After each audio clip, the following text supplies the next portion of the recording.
Good morning madam. Good morning. Good morning ma'am. Good morning ma'am. Good morning. Morning ma'am. Good good morning ma'am. Morning ma'am. हाँ good morning. Good morning ma'am. Good morning. Good morning ma'am. Good morning. आवाज हाँ Arvind Kumawat, good morning. चलो बच्चों, कल आपका दूसरा chapter complete हो गया था। हाँ पायल गुड मॉर्निंग। आज ध्रुव गुड मॉर्निंग।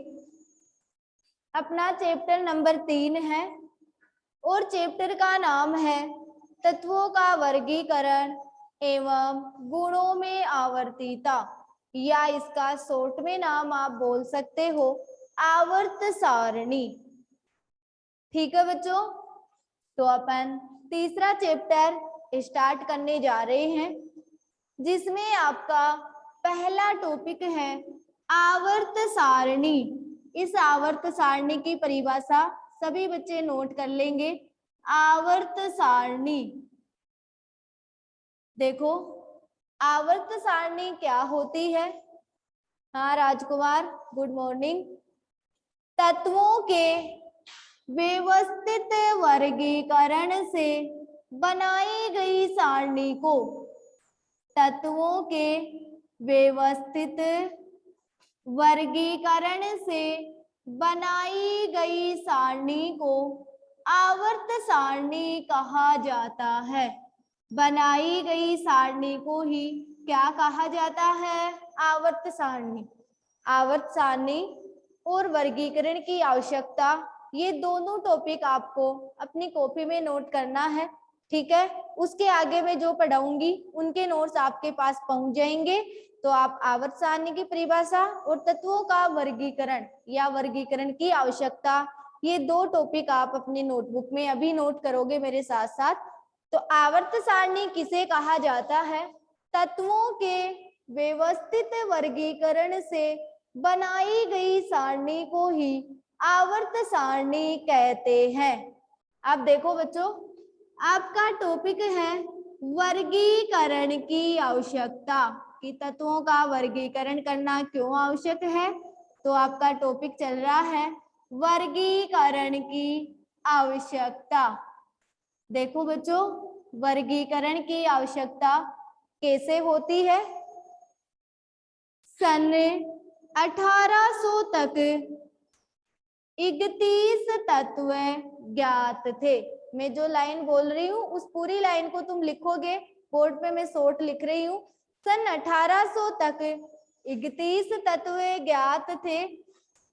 सन 1865 तक 63 तत्व ज्ञात हो चुके थे, 63 तत्व। और आज तक हमें 118 तत्वों के बारे में जानकारी हो चुकी है। वर्गीकरण की आवश्यकता में पहला पॉइंट है 1800 तक 31 तत्व ज्ञात थे, 1865 तक 63 तत्व ज्ञात थे, और आज तक हमें 118 तत्वों के बारे में जानकारी हो चुकी है। अतः इतने सारे तत्वों या यौगिकों के रसायनों का अलग अलग अध्ययन करना, यौगिकों के रसायनों का अलग अलग अध्ययन करना कठिन होता है। इतने सारे तत्वों या यौगिकों के रसायनों का अध्ययन करना, अलग अलग अध्ययन करना कठिन होता है। अतः इन तत्व या यौगिकों के अध्ययन को सरल बनाने के लिए वर्गीकरण की आवश्यकता हुई। किसकी आवश्यकता हुई? वर्गीकरण की। चौथा पॉइंट था कि तत्व या यौगिकों के रसायनों का अलग अलग अध्ययन करना कठिन होता है। अतः 5वां पॉइंट है, तत्व या यौगिकों के अध्ययन को सरल बनाने के लिए वर्गीकरण की आवश्यकता महसूस हुई। 6वां पॉइंट है, वर्गीकरण का अर्थ होता है कि जो तत्व भौतिक व रासायनिक गुणों में समान होते हैं, भौतिक व रासायनिक गुणों में समान होते हैं, उनको एक ही समूह या एक ही वर्ग में व्यवस्थित किया जाए ताकि हम उनका क्रमबद्ध रूप से अध्ययन कर सके।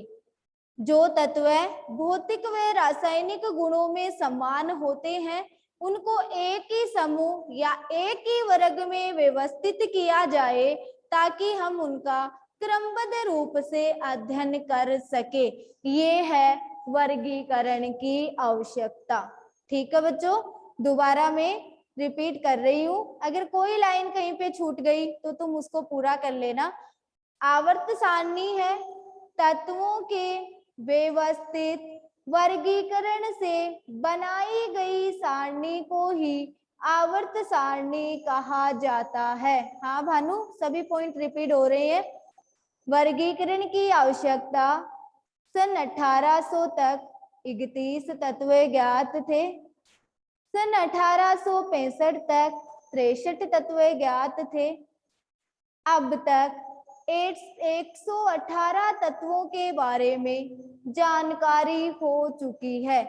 चौथा पॉइंट है, अतः इतने सारे तत्व या यौगिकों के रसायनों का अलग अलग अध्ययन करना कठिन होता है। 5वां पॉइंट है, अतः तत्व व यौगिकों के अध्ययन को सरल बनाने के लिए वर्गीकरण की आवश्यकता महसूस हुई। 6वां पॉइंट है, वर्गीकरण का अर्थ जो तत्व भौतिक व रासायनिक गुणों में समान होते हैं, उनको एक ही समूह या एक ही वर्ग में व्यवस्थित किया जाए ताकि हम उनका क्रमबद्ध रूप से अध्ययन कर सके। ये आपकी वर्गीकरण की आवश्यकता के 6 पॉइंट कंप्लीट हो गए। सभी बच्चों को आवर्त सारणी और वर्गीकरण की आवश्यकता क्लियर? आवर्त सारणी और वर्गीकरण की आवश्यकता क्लियर? पॉइंट नंबर 6, वर्गीकरण का अर्थ जो तत्व भौतिक व रासायनिक गुणों में समान होते हैं, उनको एक ही समूह या एक ही वर्ग में व्यवस्थित किया जाए ताकि हम उनका क्रमबद्ध रूप से अध्ययन कर सके। क्रमबद्ध रूप से अध्ययन कर सके। सभी ने लिख लिया? सभी बच्चों ने नोट कर लिया ना? कोई बच्चा ऐसा है जिसने ये दोनों टॉपिक नोट नहीं किए हो? अच्छा, सभी ने नोट कर लिया। चलो, सभी को क्लियर भी है आवर्त सारणी और वर्गीकरण की आवश्यकता? सभी को क्लियर ना? चलो, अब अपन इसी लेसन में तीसरा टॉपिक पढ़ने जा रहे हैं, आवर्त सारणी की उत्पत्ति। ये भी आप नोट करोगे। 5वां पॉइंट दिव्या मीना, इतने सारे तत्व यौगिक। अच्छा, 5वां पॉइंट बताऊं, अतः तत्व लरण करने हैं क्या? कौन से तत्व है? कौन से तत्व ध्रुव शर्मा? 118 तत्व है। अभी तू एक्स्ट्रा मत चल, अभी तो मैं आवर्त सारणी पढ़ाऊंगी दोनों, हेनरी मोजले और मेंडेलीव की। वहां पे तुम्हें अपने आप तत्व याद हो जाएंगे, याद करने की जरूरत ही नहीं है। क्लियर ध्रुव? आगे चलने लग जाता है ध्रुव तो मेरा पहले से ही सोचने लग जाता है कि मैम ये भी करना है क्या। टेंशन में मत आया करो, जब तक मेम है। 118 तत्व है, तुम्हें सारणी में मैं अपने आप ही याद करवा दूंगी, प्रेशर डालने की जरूरत ही नहीं दिमाग में, अभी तो लेसन स्टार्ट ही की हूँ। ठीक है ना ध्रुवे? हाँ चलो अब अपन तीसरा टॉपिक पढ़ने जा रहे हैं, आवर्त सारणी की उत्पत्ति। इसमें 3-4 लाइन है, वो आपको नोट करनी है। हाँ 5वां पॉइंट दिव्या मीना बताते ही रह गई थी। अतः तत्व व यौगिकों के अध्ययन को सरल बनाने के लिए वर्गीकरण की आवश्यकता महसूस हुई। वर्गीकरण की आवश्यकता महसूस हुई। दिव्या मीना क्लियर? दिव्या मीना लिख लिया? चलो आगे चलो। अब अपना टॉपिक है आवर्त सारणी की उत्पत्ति। आवर्त सारणी की उत्पत्ति। देखो बच्चों, आवर्त सारणी की उत्पत्ति। आवर्त सारणी की उत्पत्ति। आवर्त सारणी की उत्पत्ति में है, पहले समझ लो, बाद में मैं रिपीट करूं तब लिख लेना, आराम से लिखवा दूंगी, कोई दिक्कत नहीं। आवर्त सारणी की उत्पत्ति।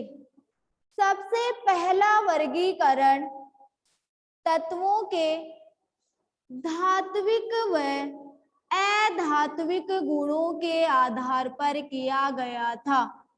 सबसे पहला वर्गीकरण तत्वों के धात्विक व अधात्विक गुणों के आधार पर किया गया था। तत्वों का जो वर्गीकरण किया गया था वो सबसे पहले किसके आधार पर किया गया था? धात्विक व अधात्विक गुणों के आधार पर, तथा बाद में परमाणु भार के आधार पर तत्वों का वर्गीकरण।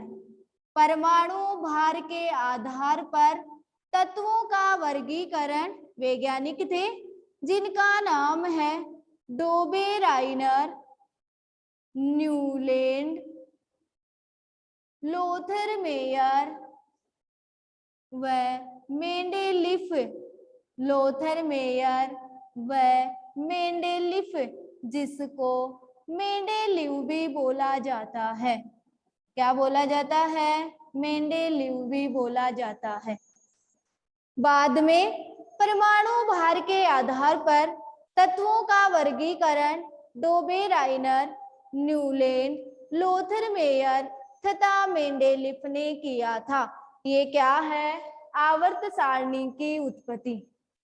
तो सबसे पहला वर्गीकरण धात्विक व अधात्विक गुणों के आधार पर किया गया तथा बाद में परमाणु भार के आधार पर डोबे राइनर, न्यूलैंड, लोथर मेयर व मेंडेलिफ ने वर्गीकरण किया। या तुम सीधे लिख सकते हो, बाद में परमाणु भार के आधार पर तत्वों का वर्गीकरण डोबे राइनर, न्यूलैंड, लोथर मेयर व मेंडेलिफ ने किया। सबने कर लिया आवर्त सारणी की उत्पत्ति। सबसे पहला वर्गीकरण धात्विक व अधात्विक गुणों के आधार पर किया गया तथा बाद में परमाणु भार के आधार पर डोबे राइनर, न्यूलैंड, लोथर मेयर तथा मेंडेलिफ ने किया। सबने नोट कर लिया यहाँ तक?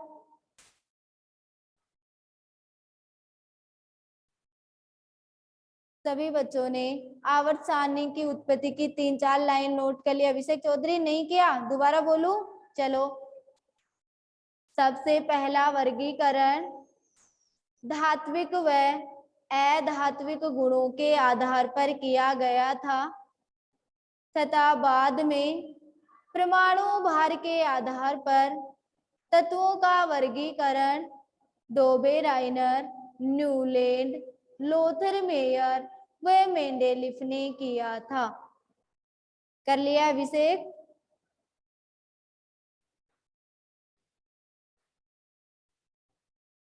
अभिषेक चौधरी लिख लिया? हाँ, बाकी और बच्चे जिन्होंने नहीं लिखा सभी ने नोट कर लिया ना? कोई बच्चा रह गया तो फटाफट बोलो भाई, दोबारा दूसरा टॉपिक भी स्टार्ट करूं। यहाँ तक आपको लिखना था, अब आपको लिखना नहीं है, मैं नोट्सों में सेंड कर दूंगी। अब अपना पहला नियम चल रहा है डोबे-राइनर का त्रिक नियम, जो आपने 10वीं क्लास में भी पढ़ा है। पहला नियम है आपका डोबे-राइनर का त्रिक नियम। डोबे-राइनर का त्रिक नियम। त्रिक नियम, डोबे-राइनर का त्रिक नियम। ठीक है बच्चों, डोबे-राइनर का त्रिक नियम क्या होता है वो अपन पढ़ने जा रहे हैं। अगर बिल्कुल एक एक दो दो लाइन थ्योरेटिकल आएगी, बाकी एग्जाम्पल चलते चलेंगे। अगर नोट करना चाहो तो तुम नोट कर सकते हो, बाकी मैं नोट्सों में सेंड कर दूंगी। नोट कर लोगे तो मुझे करना नहीं पड़ेगा, क्योंकि ये एक एक दो दो लाइन थ्योरेटिकल की है और बाकी एग्जाम्पल चलेंगे। ठीक है, तो डोबे-राइनर का त्रिक नियम सबसे पहले समझो, पहले समझने की बात है और उसके बाद में नोट करने की बात है।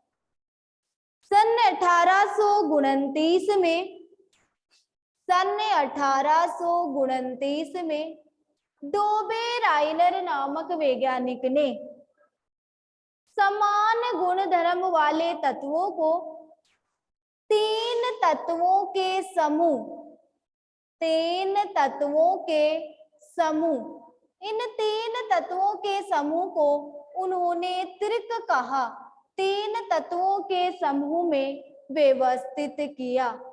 सन 1829 में डोबे-राइनर नामक वैज्ञानिक ने समान गुण धर्म वाले तत्वों को तीन तत्वों के समूह, तीन तत्वों के समूह को क्या कहा? त्रिक। देखो मैंने शॉर्ट में लिख दिया, तीन तत्वों के समूह में व्यवस्थित किया। इन तीन तत्वों के समूह को त्रिक कहा जाता है। तीन तत्वों के समूह को क्या कहा जाता है? त्रिक कहा जाता है।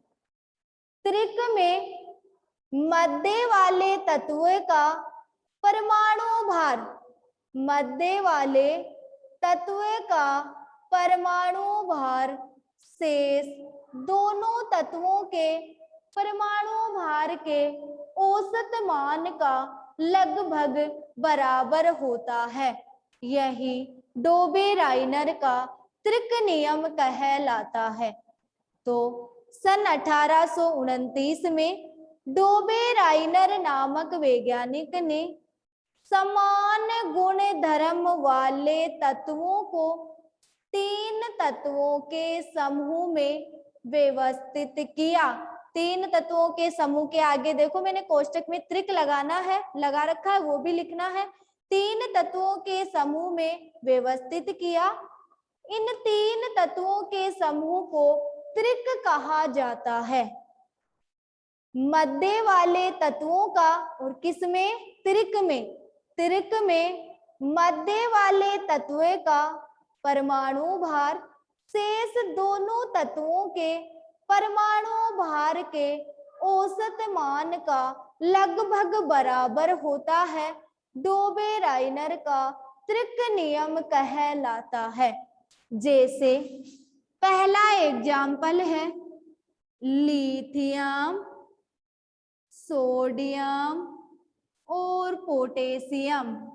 लिथियम, सोडियम और पोटेशियम। लिथियम का परमाणु भार 7 होता है, सोडियम का परमाणु भार 23 होता है और पोटेशियम का परमाणु भार 39 होता है। कितना होता है? 39। तीन तत्वों का समूह है जो त्रिक कहलाया था। इस मध्य वाले तत्व का परमाणु भार शेष दोनों तत्वों के परमाणु भार के लगभग औसत मान के बराबर होता है। तो देखो बच्चों, सोडियम का परमाणु भार बराबर यहाँ पे लिथियम प्लस पोटेशियम बराबर बटा कितने का भाग दे दोगे? 2 का। ठीक है बच्चों, तुम नोट कर रहे हो तो तुम तो इस एग्जाम्पल के नीचे ही करते चलोगे कि सोडियम बराबर लिथियम का परमाणु भार कितना है? 7। पोटेशियम का कितना है? 39 बटे में कितना लगा दूं? 2। 39 और 7 कितने हो गए? 46 बटा 2 कितना आ गया? 23। बताओ मध्य वाले तत्व का औसत भार आया कि नहीं आया? यही क्या होता है? डोबे-राइनर का त्रिक नियम। इसी प्रकार बच्चों दूसरा एग्जाम्पल है, जैसे कैल्शियम है, स्ट्रोंशियम है, बेरियम है। कैल्शियम का परमाणु भार 40 होता है, स्ट्रोंशियम का 88 होता है, बेरियम का 137 होता है। मध्य वाला तत्व कौन सा है? स्ट्रोंशियम। तो इन दोनों का औसत इसके बराबर देखना है। तो देखो बच्चों, स्ट्रोंशियम बराबर कैल्शियम प्लस बेरियम बटा कितना करोगे? 2। कैल्शियम का कितना है? 40। बेरियम का कितना है? 137 बटे में कितना करोगे? 2। 137 प्लस 40 कितने हो गए? 177। 177 में कितने का भाग दोगे? 2 का। तो 2 अंटे 16, 2 अंटे 16। आगे पॉइंटों में भी कुछ आएगा, तुम तो यहीं तक करके छोड़ दो। इसी प्रकार जैसे आपके पास तीसरा एग्जाम्पल है, क्लोरीन, ब्रोमीन और आयोडीन। क्लोरीन का परमाणु भार 35, ब्रोमीन का 80, आयोडीन का 127 होता है। मध्य वाला तत्व कौन सा है? ब्रोमीन है। तो ब्रोमीन बराबर क्लोरीन प्लस आयोडीन बटे में कितना लगाओगे? 2। तो ब्रोमीन बराबर 35 प्लस 127 बटे में कितना लगाओगे? 2। 127 और 35, 12, 6 और 1 कितना आ गया? 162 बटे में कितना लगाओगे? 2 कितना आया? 81। और ये कितना है? 80। लगभग बराबर आ गया ना? यही क्या होता है? डोबे-राइनर का त्रिक नियम। ठीक है बच्चों, तो रिपीट कर रही हूँ, जहां पे भी आपकी लाइन छूटी है वहां लिख लेना। डोबे-राइनर का त्रिक नियम सन 1829 में डोबे-राइनर नामक वैज्ञानिक ने समान गुण धर्म वाले तत्वों को 3 तत्वों के समूह में व्यवस्थित किया। इन 3 तत्वों के समूह को त्रिक कहा जाता है। त्रिक में मध्य वाले तत्व का परमाणु भार शेष दोनों तत्वों के परमाणु भार के औसत मान के लगभग बराबर होता है। डोबे-राइनर का त्रिक नियम कहलाता है। जैसे लीला ना कर, यानी लिथियम, सोडियम, पोटेशियम। लिथियम का परमाणु भार कितना है? 7। सोडियम का 23, पोटेशियम का 39। मध्य वाला कौन सा है? सोडियम। तो इन दोनों तत्वों का जो औसत भार आता है वो किसके बराबर आएगा? सोडियम के बराबर। तो सोडियम बराबर लिथियम प्लस पोटेशियम कितने का भाग दोगे? 2 का। लिथियम का 7, पोटेशियम का 39 बटा 2। दोनों को जोड़ोगे तो कितना आया? 46 बटा 2 कितना आ गया? 23। और मध्य वाले का है भी कितना? 23। इसी प्रकार कार, स्कूटर, बाप। कैल्शियम का कितना है 40, स्ट्रोंशियम का 88, बेरियम का 137। मध्य वाला कौन सा है स्ट्रोंशियम, तो स्ट्रोंशियम बराबर कैल्शियम प्लस बेरियम बटा 2, 40 प्लस 137 बटा 2, 177 बटा 2 कितना आ गया 88, और है भी कितना 88। इसी प्रकार क्लोरीन, ब्रोमीन, आयोडीन, क्लोरीन का 35, ब्रोमीन का 80, आयोडीन का 127। ब्रोमीन बराबर क्लोरीन प्लस आयोडीन बटा 2, ब्रोमीन बराबर 35 प्लस 127 बटा 2, 162 बटा 2 कितना आ गया 81 समथिंग, और है कितना 80। क्लियर बच्चों सभी को डोबे-राइनर का त्रिक नियम सभी बच्चों को क्लियर। डोबे-राइनर का त्रिक नियम सभी बच्चों को क्लियर। अच्छा, सभी बच्चों ने नोट कर लिया? सभी बच्चों ने कर लिया? कोई बच्चा 35 बच्चों में कोई बच्चा ऐसा है जिसने नोट नहीं किया? अभी बीच में से नो मेम आया था। अभिषेक चौधरी, आज नोट्स भेजने की बात ही नहीं है, बिल्कुल एग्जाम्पल 1-2 लाइन चल रही है और इतने स्लो तरीके से बताया है। नोट नहीं किया क्या तूने? है अभिषेक, आज नोट कर ले। ठीक है अभिषेक, नोट कर ले फटाफट। बाकी बच्चे सभी नोट कर लिए ना?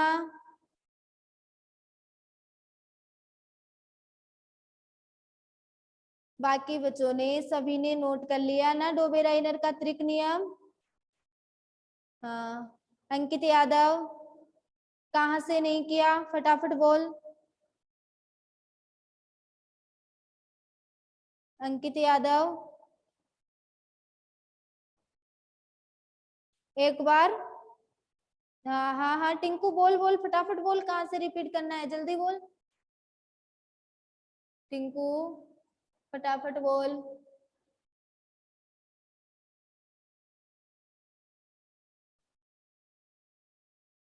रिपीट कर रही हूँ।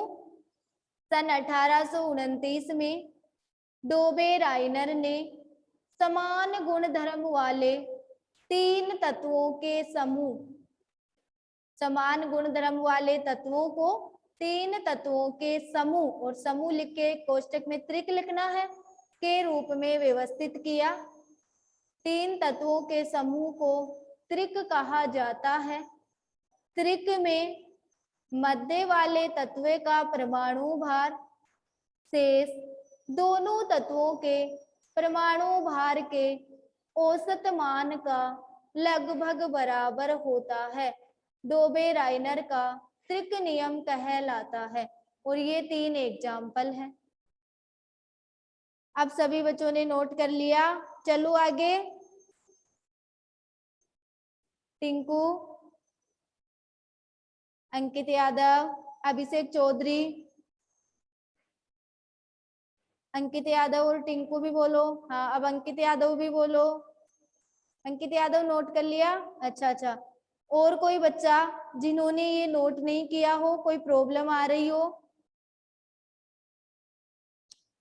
कोई नहीं है? फिर चलो आगे दूसरा नियम पढ़ाने, फटाफट बोलो आगे चलो दूसरा नियम पढ़ाने। चलो अब अपन आगे का नियम पढ़ने जा रहे हैं, टेलुरिक स्क्रू या हेलिक्स नियम। टेलुरिक स्क्रू या हेलिक्स नियम पूरे नियम क्रम से पढ़ा रही हूँ। न्यूलैंड भी पढ़ेंगे, लोथर मेयर भी पढ़ेंगे, मेंडेलिव का नियम भी पढ़ेंगे। इससे पहले अपन दूसरा नियम पढ़ने जा रहे हैं, टेलुरिक स्क्रू। छोटा सा नियम है, टेलुरिक स्क्रू या हेलिक्स नियम। टेलुरिक स्क्रू या हेलिक्स नियम। टेलुरिक स्क्रू या हेलिक्स नियम। ठीक है बच्चों, आज आज ही नोट करना है, कल से आपके पास नोट्स आ जाएंगे। तुम टेंशन में मत आना कि मैम तो क्लास में ही नोट करवाने लगी। कोई चीज ऐसी होती है जो नोट करवानी पड़ती है। टेलुरिक स्क्रू या हेलिक्स नियम, और यहाँ पे तो आप काफी अच्छी तरीके से और नोट कर पा रहे हो। देखो सन 1862 में, इसके 3 पॉइंट हैं। सन 1862 में फ्रांसीसी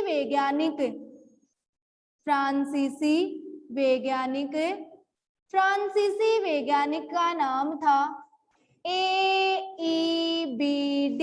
इसका पूरा नाम नहीं है, बस ये का यही नाम है, AEBD। फ्रांसीसी वैज्ञानिक AEBD चेन कोर्टोई, ये इसका पूरा नाम था, AEBD चेन कोर्टोई। सन 1862 में फ्रांसीसी वैज्ञानिक AEBD चेन कोर्टोई ने यह नियम प्रतिपादित किया।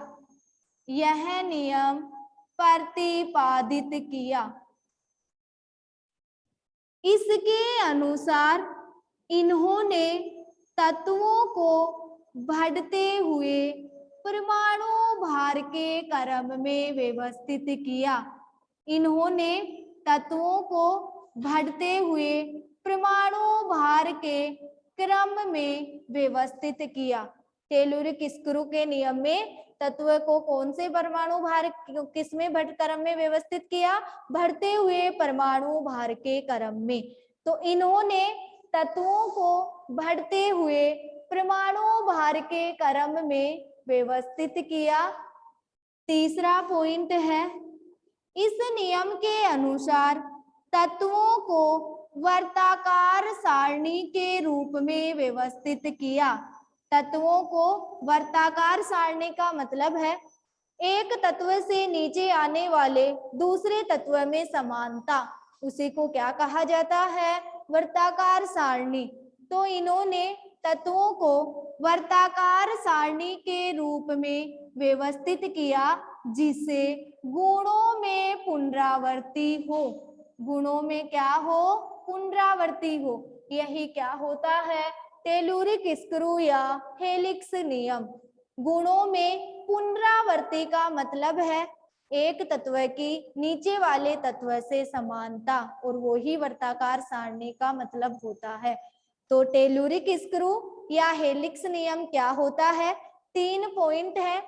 सन 1862 में फ्रांसीसी वैज्ञानिक AEBD चेन कोर्टोई ने यह नियम प्रतिपादित किया। दूसरा पॉइंट है, इन्होंने तत्वों को बढ़ते हुए परमाणु भार के क्रम में व्यवस्थित किया।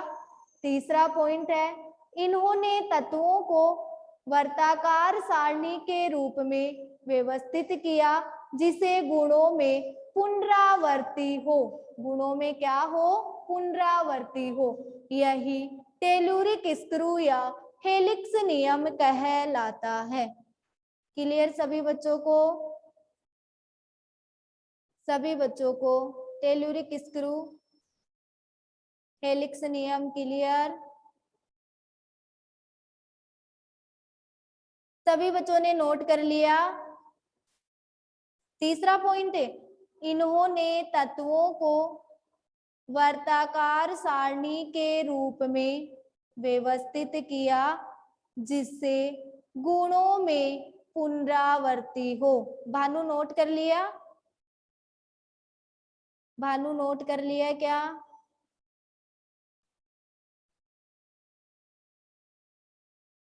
भानु तेरे से पूछ रही हूँ, नोट कर लिया? अच्छा, अभिषेक चौधरी, अंकित यादव, दीपल, आज दीपल क्लास नहीं ले रही क्या? नोट कर लिए क्या? अब सभी बच्चों ने नोट कर लिया? अभी जिन्होंने कहा था मैम तीसरा पॉइंट, वो भी नोट कर लिए? चलो, तो आज बच्चों आपके पास हुए हैं तीसरा चैप्टर, जिसका नाम है, पहले के नोट्स ऐप पर हाँ हाँ बोल, फटाफट बोल, लिखते क्यों रह जाते हो तुम? पहले के नोट्स ऐप पर कहाँ मिलेंगे? डायरी में जाके चेक कर लेना बेटा, डायरी में पूरे नोट्स मिलेंगे डेट वाइज। ठीक है, तो आज तीसरे पाठ में आपके टॉपिक हुए हैं आवर्त सारणी, वर्गीकरण की आवश्यकता, आवर्त सारणी की उत्पत्ति, डोबे राइनर का त्रिक नियम, टेलुरिक स्क्रू या हेलिक्स नियम। 5 टॉपिकों में किसी बच्चे को कोई प्रॉब्लम? इन 5 टॉपिकों में किसी बच्चे को कोई प्रॉब्लम? किसी को ही नहीं? अच्छा, 5 टॉपिकों में सभी बच्चों ने नोट कर लिया 5 टॉपिकों को? नो प्रॉब्लम, नोट कर लिया ध्रुवे? ध्रुवे सबने कर लिया? अभिषेक कह रहा है सबने कर लिया। ठीक है, हाँ, गुड आफ्टरनून राजकुमार जाट। ठीक है बच्चों, आज आपने साथ के साथ नोट्स भी लिख लिए हैं। अब आपको घर पे नोट्स नहीं करने पड़ेंगे, केवल पढ़ना पड़ेगा। ठीक है, तो आज आपको नोट्स नहीं भेजने हैं। कभी तुम सोचने लग जाओ कि 10 बज गई, 11 बज गई, मैडम ने नोट्स नहीं भेजे। मैंने नोट करवा दिए हैं। क्लियर सभी बच्चों को? कल अपन तीसरा नियम पढ़ेंगे, न्यूलैंड का अष्टक नियम। ठीक है बच्चों, अब आपकी क्लास एंडिंग होने जा रही है।